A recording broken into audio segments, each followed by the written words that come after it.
মৰমৰ ছাত্ৰ ছাত্ৰীসকল, আজিৰ পৰা তোমালোকৰ অনলাইন ক্লাছ সায়েন্সৰ আৰম্ভ কৰিলোঁ।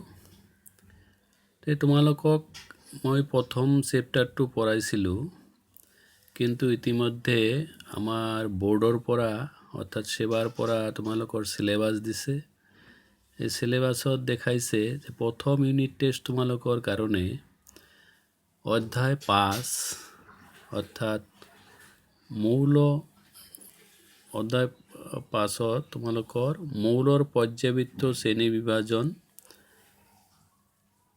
অধ্যায় 6 জীৱন প্ৰক্ৰিয়া আৰু অধ্যায় 10 পোহৰ প্ৰতিফলন আৰু প্ৰতিসৰণ। এই তিনিটা চেপ্টাৰ তোমালোকৰ প্ৰথম ইউনিট টেষ্টৰ কাৰণে পঢ়িব লাগিব। গতিকে মই তোমালোকক ৰসায়ন বিক্ৰিয়া আৰু সমীকৰণ পঢ়াইছোঁ যদিও এতিয়া আমি নতুনকৈ মৌলৰ পৰ্যাবৃত্ত শ্ৰেণী বিভাজন আজি আৰম্ভ কৰিম। ইয়াতে দেখা মৌলৰ পৰ্যাবৃত্ত তোমালোকৰ কিতাপটো ওলাই ল'বা। কিতাপটো ওলাই পঞ্চম অধ্যায় মৌলৰ পৰ্যাবৃত্ত শ্ৰেণী বিভাজন। তোমালোকে ইতিমধ্যে নৱম শ্ৰেণীত পাই আহিছা যে আমাৰ চাৰিওফালৰ বস্তুবোৰ পদাৰ্থৰে গঠিত আৰু পদাৰ্থবোৰ হ'ল মৌল, যৌগ বা মিশ্ৰণ ৰূপত থাকে আৰু মৌলবোৰত কেৱল এক প্ৰকাৰৰ পৰমাণুহে থাকে। তোমালোকে নিশ্চয় জানা যে এই মৌলবিলাক 1800 চনত কিমান আছিল? প্ৰায় 30টা মান মৌল আছিল। 1800 চনত কিমানটা মৌল আছিল? অকল 30টা মৌল আছিল। কিন্তু বৰ্তমানলৈকে কিমান ওলাইছে? যে 114টা মৌল তোমালোকে অলৰেডি পাইছা। 114টা মৌল ওলাইছে। ইয়াতে কৈ থওঁ যে আৰু 4টা মৌল ওলাইছে, যেনেকুৱা তোমালোকৰ 114টা বৰ্তমান 114টা মৌল ওলাইছে। আৰু 4টা মৌল আগতে ওলাইছে। ইয়াৰ নামাকৰণ 2016 চনত ইয়াৰ নামাকৰণ কৰিছে। গতিকে 114 আৰু 4 কিমান হ'ল? 118টা। তোমালোকে 114টা ক'লেও ৰাইট হ'ব, 118টা ক'লেও ৰাইট হ'ব। এই 4টা কি কি মৌল নামকৰণ কৰিল এইটো দেখাই দিওঁ অলপ। পাছত পাবা যদিও এই 4টা মৌল দেখা। পাৰমাণৱিক ক্ৰমাংক 113, ইয়াৰ নাম দিয়া হৈছে নিহনিয়াম, ইয়াৰ চিহ্ন হৈছে NH। আৰু 115 পাৰমাণৱিক ক্ৰমাংক 115 মস্কোভিয়াম MC ইয়াৰ চিহ্নটো দিয়া হৈছে। আৰু পাৰমাণৱিক ক্ৰমাংক 117 ইয়াক টেনচেচাইন নাম দিয়া হৈছে, চিহ্ন দিয়া হৈছে TS। আৰু 118 পাৰমাণৱিক ক্ৰমাংক অগ্নেচেচন, ইয়াৰ অগ্নেচেচন OG ইয়াৰ চিহ্ন। এই 4টা মৌলৰ নামকৰণ কৰা হৈছে। গতিকে তোমালোকে 118টা ক'লেও তোমালোকৰ ৰাইট দিয়া হ'ব। এতিয়া আমি যাম যে এই যে মৌলবিলাক আৱিষ্কাৰ হ'ল, 1800 চনত 30টা মৌল আছিল। লাহে লাহে আৰু আৱিষ্কাৰ হৈ আছে। যেতিয়া এই মৌলবিলাক আৱিষ্কাৰ হৈ আছিল বা 30টা মৌল আছে, তেতিয়া কি কৰিলে? এই মৌলবিলাক ইয়াৰ ধৰ্মবিলাক বা গুণাগুণবিলাক ভিন্ন ভিন্ন ৰূপত পোৱা গ'ল। আমি ইমান মৌল কেনেকৈ একত্ৰে সুন্দৰকৈ সজাই পৰাই আলোচনা কৰিব পাৰোঁ বা অধ্যয়নৰ সুবিধা কৰিব পাৰোঁ, এই বিষয়ে বিভিন্ন বৈজ্ঞানিকে চিন্তাধাৰা আৰম্ভ কৰিলে।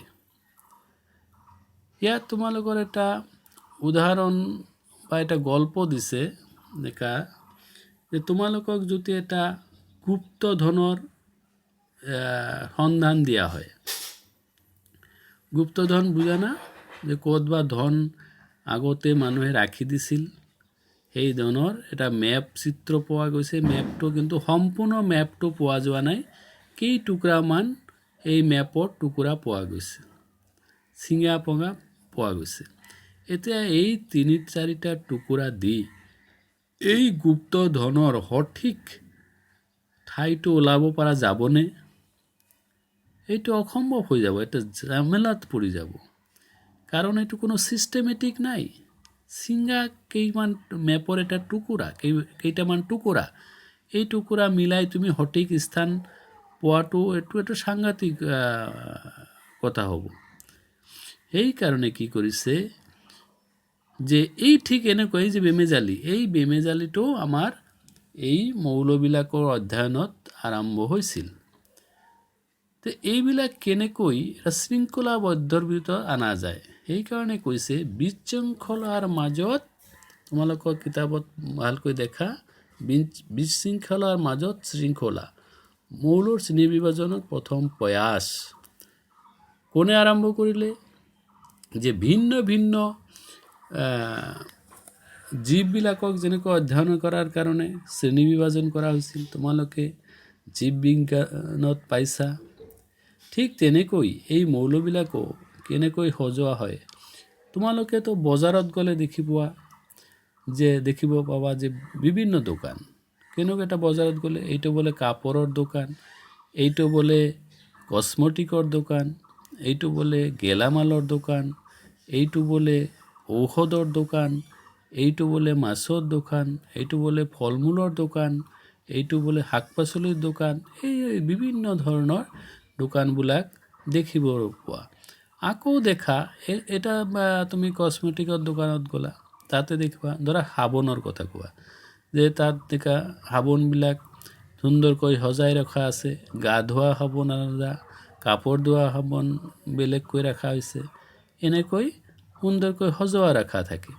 ঠিক তেনেকৈ এই মৌলবিলাকক কেনেকৈ সুন্দৰকৈ সজোৱা যায়, যাতে সিহঁতৰ ধৰ্মবিলাক সমূহীয়া ধৰ্ম লৈ, মানে কমন ধৰ্ম, কিছুমান উমৈহতীয়া ধৰ্ম লৈ কিবা ব্যৱস্থাৰে ইয়াক সাজন কৰিব পাৰি নে নাপাৰি, ইয়াৰ পৰা চিন্তা চৰ্চা আৰম্ভ কৰিলে। প্ৰথমতে কি কৰিলে, যে প্ৰথমতে জোহান ওলফেং ডোবাইৰেন, দেখা তোমালোকে, জোহান ওলফগেং ডোবাইৰেনে কি কৰিলে, প্ৰথম চেষ্টা আৰম্ভ কৰিলে। তেওঁ কি কৰিলে, মৌলবিলাকৰ ভৰৰ বৰ্ধিত কমত মৌলবিলাকক সাজন কৰোঁতে তেওঁ কিছুমান টায়াৰ্ড উৎপন্ন কৰিলে। তিনিটা মৌল তেওঁ চিনাক্ত কৰি সাজন কৰিলে। তিনিটা মৌল সজাই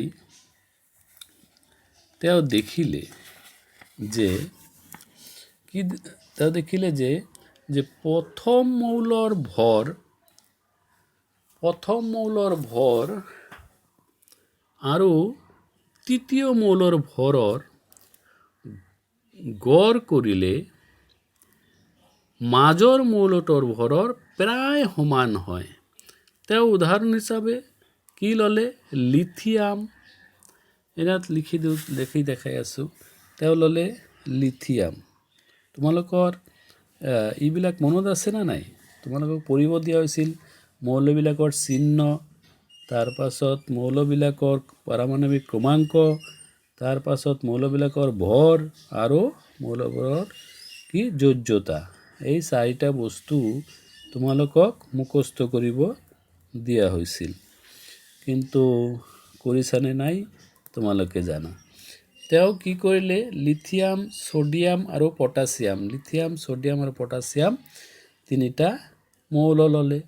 তেওঁলোকে এতিয়া ভৰ যদি পঢ়িছা, তোমালোকে কিতাপতো লিখা আছে যে কি লিথিয়ামৰ ভৰ 6.9, আৰু ছ'ডিয়ামৰ ভৰ 23 আৰু পটাছিয়ামৰ ভৰ 39 তিনিটা ভৰবিলাক কি দিয়া যায় ইউ দি লেখা হয় U atomic mass of unit মনত আছে না নাই এতিয়া কৈছে কি ডবাৰিনে কৈছে যে প্ৰথম এটা টায়াৰ্ড এইটো এটা টায়াৰ্ড বনাইছে তেওঁ এইটো এটা টায়াৰ্ড তেওঁ বনাইছে তিনিটা মৌলৰ টায়াৰ্ড তোমালোকৰ কিতাপত দেখা এনে ইয়াতে দিয়া আছে দেখা এটা লিথিয়াম সোডিয়াম পটাছিয়াম এই টায়াৰ্ডৰ দেখা এই ভৰ প্ৰথম মৌলৰ ভৰ আৰু তৃতীয় মৌলৰ ভৰ এই দুটাৰ গড় ভৰ আমি কেনেকৈ বাইৰ কৰোঁ গড় ভৰ বাইৰ কৰোঁ কেনেকৈ যে প্ৰথম আৰু তৃতীয় দুটা যোগ কৰি যিমান মান হ'ব তাক কি কৰিব লাগিব যেহেতু দুটা 2 দি কি কৰিব লাগিব হৰণ কৰিব লাগিব কৰিলে মান হ'ব এই মানটো দেখিবা তোমালোকে কৰি দেখিবা প্ৰায় কিমান হৈছে 23ৰ ওচৰা ওচৰি আছে প্ৰায় লিখিছো এইখানে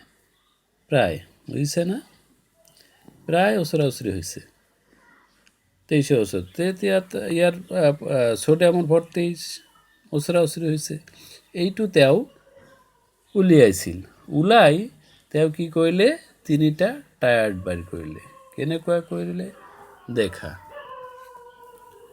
এই দেখা লিথিয়াম সোডিয়াম পটাছিয়াম ক্যালসিয়াম তাৰপিছত ষ্ট্ৰনিয়াম আৰু বেৰিয়াম আৰু কি ক্লোৰিন ব্ৰোমিন আয়োডিন এই ডাবায়নৰ তালিকাত এইবিলাক বাইৰ কৰিছে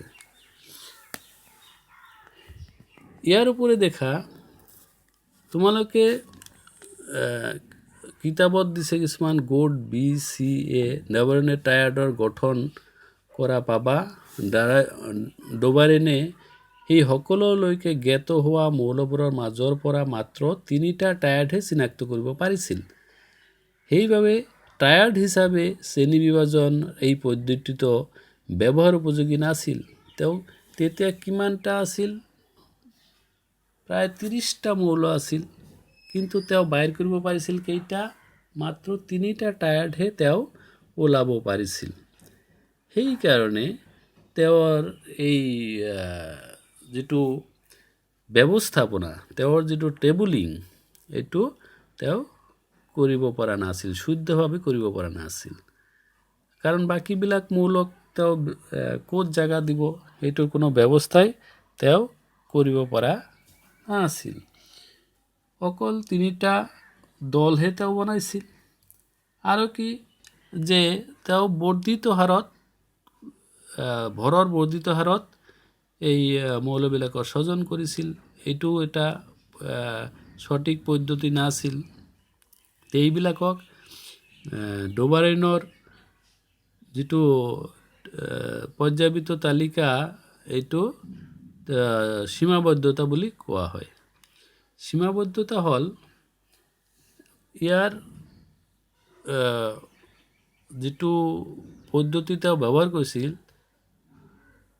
তেওঁ সঠিকভাৱে কৰিব নপৰাৰ যেটো আলোচনা এক সীমাবদ্ধতা বুলি কোৱা হয় এই সকলে জ্ঞাত মৌলবিলাকৰ তোমালোকে দেখিছা যে 9টা মৌল তেওঁ ওলাব পাৰিল কিন্তু বাকি মৌলবিলাকৰ ব্যৱস্থা তেওঁ গ্ৰহণ কৰিব নোৱাৰিলে ইয়াৰ পাছত আহিল নিউল্যান্ডছৰ অষ্টক সূত্ৰ নিউল্যান্ডছ তেওঁ এই ডবাৰিনৰ যেটো প্ৰচেষ্টা আন ৰসায়নবিদসকলৰ মৌলবোৰৰ ধৰ্ম আৰু হিয়তৰ পৰামৰ্শ ভৰৰ মাজত কি কৰিলে যে মাজত এক যোগসূত্ৰ স্থাপন কৰাৰ বাবে অনুপ্ৰাণিত কৰিছিল যেহেতু ডবাৰিনে কিবা এটা আৰম্ভ কৰিছে ডবাৰিনে এই ইয়াৰ ব্যৱস্থা যেহেতু আৰম্ভ কৰিছে শ্ৰেণীবদ্ধ কৰাৰ কাৰণে তে এই লৈ সকলো বৈজ্ঞানিকবিলাকৰ মাজত আলোচনা বিলোচনা আৰম্ভ হ'ল। ইয়াতে এই নিউল্যান্ডছ নামৰ এজন বৈজ্ঞানিকে তো 1866 চনৰ ইংৰাজৰ বিজ্ঞানী আছিল জন নিউল্যান্ডছ। সেই সময় আৱিষ্কাৰ হোৱা মৌলবোৰক সিহঁতৰ পাৰমাণৱিক ভৰৰ বৰ্ধিত ক্ৰমত সজাইছিল। তেওঁ কি কৰিলে, পাৰমাণৱিক ভৰৰ বৰ্ধিত ক্ৰমত সজাই তেওঁ যে গানৰ যে সা ৰে গা মা পা দা নি আকৌ সা আহে, এই এটা টেবুলিংটো ইয়াৰ লগত মিলাই সজাব আৰম্ভ কৰিলে। তাৰ কিহৰ ওপৰত নিৰ্ভৰ কৰি সজালে, যে পাৰমাণৱিক ভৰৰ বৰ্ধিত ক্ৰমত কম ভৰৰটো আগত, তাৰপাছত বেছি ভৰ, তাৰপাছত তাতকৈ বেছি ভৰ, এনেকৈ সজাই গ'ল। তেতিয়া কিন্তু 56টা মৌল আৱিষ্কাৰ হৈছিল। এই নিউল্যান্ডছৰ টাইমত তেতিয়া 56টা মৌল আৱিষ্কাৰ হৈছিল। তোমালোকে টেবুলটো দেখা, এই টেবুলটো দেখা, ইয়াত hydrogen, helium, lithium, beryllium, boron, carbon, nitrogen, oxygen, আকৌ ফ্ল'ৰিন, এনেকৈ দেখা সা ৰে গা মা পা দা নি আকৌ সা আহে, এনেকৈ সজাইছে। এনেকৈ সজাওঁতে তেওঁ কি কৰিলে, কোবাল্ট আকৌ নিকেলক একোটা স্থানতে ৰাখিলে। আৰু কথা হ'ল, কোবাল্ট আৰু নিকেলৰ লগত ফ্ল'ৰিন বা ক্লৰিন বা ব্ৰমিন ইয়াৰ কোনো মিল নাই, কিন্তু তেওঁ ইয়াতে এই দুটাক স্থান দিলে একোটা স্থানতে। আকৌ এইফালে আৰু আছে, এইবিলাকো দেখা, ইয়াতে দুটা মৌলক আকৌ এটা স্থানত দিছে। এনেকৈ তেওঁ মৌলবিলাক সজালে। আকৌ দেখা, এই যে মৌলবিলাক সাজন কৰিছে, ইয়াক কোৱা হয় অষ্টক। তেওঁ নিউল্যান্ডছৰ অষ্টক সূত্ৰ বুলি কোৱা হৈছে। যিহেতু সা ৰে গা মা পা দা নি এই গৈ 1 2 3 4 5 6 7, আকৌ 8 নম্বৰটো আহি আগৰ স্থান পায়। সেইকাৰণে ইয়াক অষ্টক সূত্ৰ হিচাপে জনাজাত, নিউল্যান্ডছৰ অষ্টক সূত্ৰ। আৰু কি কৰিল, যে এইটো কৰোঁতে তাক ইয়াৰ সঠিক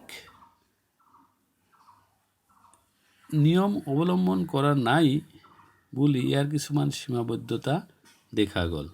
কেনেকুৱা, যে অষ্টক সূত্ৰ কেৱল কেলছিয়াম পৰ্যন্ত প্ৰযোজ্য হোৱা পোৱা গৈছিল। দেখা গ'ল যে অষ্টম সজাই গৈছিল, তাৰ এই কেলছিয়ামলৈকে তাৰ উদ্যক্ৰমৰ সজোৱাটো ঠিক আছিল, কিন্তু তাৰ পাছতে ইয়াৰ বেমেজালিৰ সৃষ্টি আৰম্ভ হ'ল। কেলছিয়ামৰ পাছত অষ্টম মৌল একোটাৰ ধৰ্মবোৰ প্ৰথমটোৰে সৈতে একেধৰণৰ নাছিল।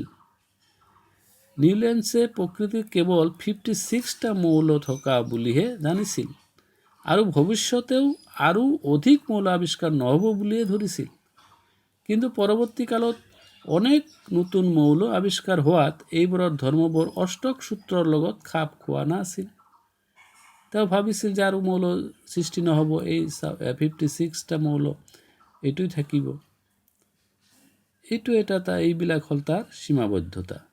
নিউল্যান্ডছে তেওঁৰ তালিকাখনত মৌলবোৰৰ সজাওঁতে কেৱল একেটা স্থানতে দুটাকে মৌল স্থান দিয়াই নহয়, ধৰ্মৰ মিল নথকা কিছুমান মৌলকো একেটা স্তম্ভতে অন্তৰ্ভুক্ত কৰিছে। গতিকে এনেধৰণৰ উদাহৰণবোৰ দিব পাৰিবানে? দেখিছে, এইটো এটা পাইছানে?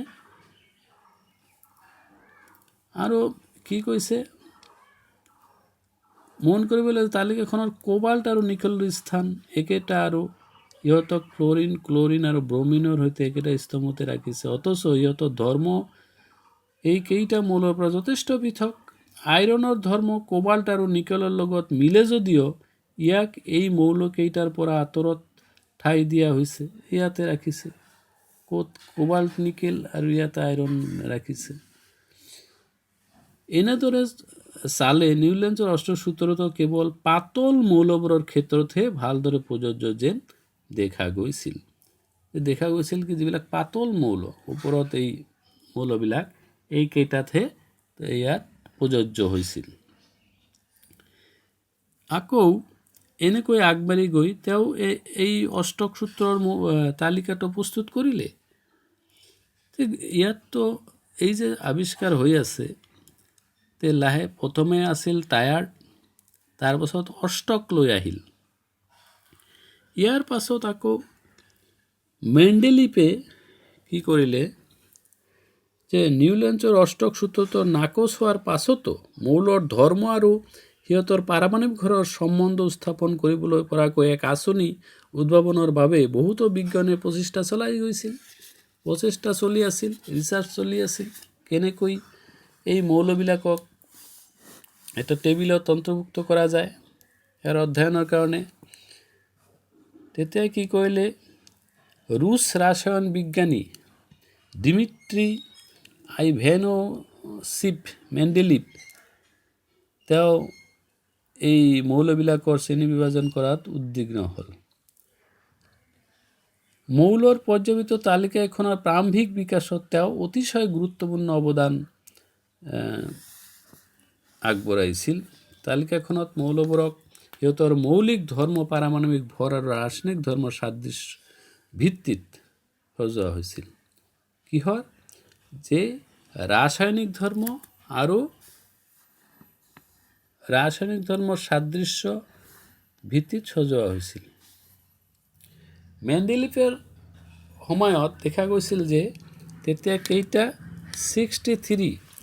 63টা মৌল বিষয়ে তেতিয়া জনা গৈছিল মেণ্ডেলিফে অধ্যয়নত এই 63টা মৌলৰ বিষয়ে তেওঁ টেবিলটো সাজাব আৰম্ভ কৰিলে তেওঁ কি কৰিলে যে অক্সাইড আৰু হাইড্ৰাইড তেওঁ মৌলবোৰৰ ৰাসায়নিক গুণ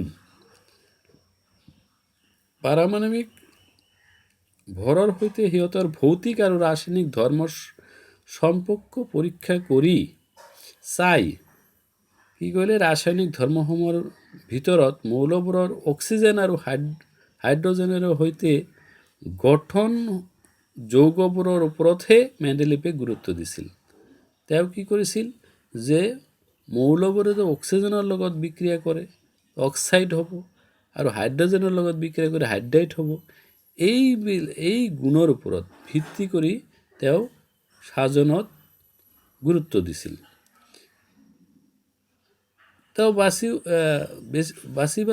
বাছি লৈছিল যে সিহঁতে যথেষ্ট সক্ৰিয় আৰু অধিক মৌলৰে সৈতে ইহঁতে যৌগ গঠন কৰে এই যে অক্সিজেন আৰু হাইড্ৰজেন মৌল এটাক শ্ৰেণীবদ্ধ কৰিবলৈ তেওঁ মৌলটোৰ গঠন কৰা হাইড্ৰাইড আৰু অক্সাইডৰ সংকেতৰ মৌলটোত অন্যতম মূল ধৰ্ম হিচাপে বিবেচনা কৰিছিল তাৰ পাছত তেওঁ 63টা কাৰ্ড লৈ মৌল একোটা ধৰ্মবোৰ একোখন কাৰ্ডত লিখি লৈছিল আৰু অনুৰূপ ধৰ্ম প্ৰদৰ্শন কৰা মৌলটোৰ ভাগে ভাগে বাছি সেইমতে কাৰ্ডবোৰ বেৰত আঁৰি গৈছিল আৰু পাছত লক্ষ্য কৰিছিল যে এই মৌলবোৰ প্ৰায় ভৰৰ ঊৰ্ধ্বক্ৰমত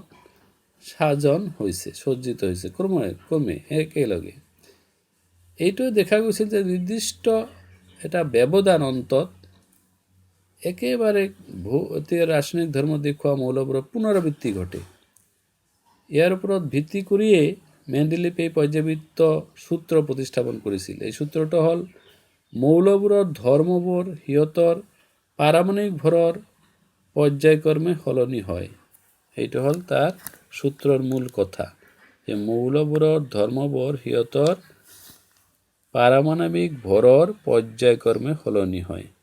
মেণ্ডেলিফে পৰ্যায়বৃত্ত তালিকাখনত থিয় স্তম্ভবোৰক কি নাম দিছিল? বৰ্গ। আৰু পথালি শাৰীবোৰক কি নাম দিছিল? পৰ্যায়। তেওঁ এইটো কিন্তু তেওঁৰ এই টেবিলটো ইয়াত দেখা অক্সাইড আৰু হাইড্ৰাইড। অক্সাইড R2 দি বেলেগ মৌল যাৰ লগত অক্সিজেনৰ বিক্ৰিয়া হ'ব, বিক্ৰিয়া কৰি অক্সাইড উৎপন্ন কৰিব। ইয়াতে হাইড্ৰজেনৰ লগত বিক্ৰিয়া R2 বেলেগ এই মৌলবিলাকৰ নাম বুজাইছে। তে দেখা গৈছে নিশ্চয়। এনেকৈ তেওঁলোকে এইটো প্ৰথম এই যে বৰ্গবিলাক এইফালে প্ৰথম বৰ্গ, দ্বিতীয় বৰ্গ, তৃতীয় বৰ্গ, চতুৰ্থ, পঞ্চম, ষষ্ঠ আৰু সপ্তম আৰু অষ্টম এই 8টা বৰ্গ তেওঁ কৰিছিল। আৰু কি কৰিছে? এই ৰিয়েকশ্যনবিলাক ইয়াত দেখাই দিছে। দেখা কাৰ লগত কেনেকৈ বিক্ৰিয়া কৰিব, এই মৌলবিলাক বিক্ৰিয়া কৰে, অক্সিজেনৰ লগত বিক্ৰিয়া কৰি কি ধৰণৰ অক্সাইড উৎপন্ন কৰে, হাইড্ৰজেনত বিক্ৰিয়া কৰি কি হাইড্ৰাইড উৎপন্ন কৰে, এইবিলাক ইয়াত দেখাই দিছে। ইয়াত দেখা পৰ্যায়, এইফালে পৰ্যায় প্ৰথম, দ্বিতীয়, তৃতীয়, চতুৰ্থ, পঞ্চম, ষষ্ঠ 6টা পৰ্যায় এই মেণ্ডেলিফে সজাইছে। প্ৰথম ইয়াত প্ৰতিটা বৰ্গত A আৰু B এনেকৈ নাম দিছে আৰু মৌলবিলাক সাধন কৰিছে। A আৰু B লাইনত এনেকৈ মৌলবিলাক সাধন কৰিছে। তোমালোকে এই আজি ভিডিঅ'টোত এতিয়া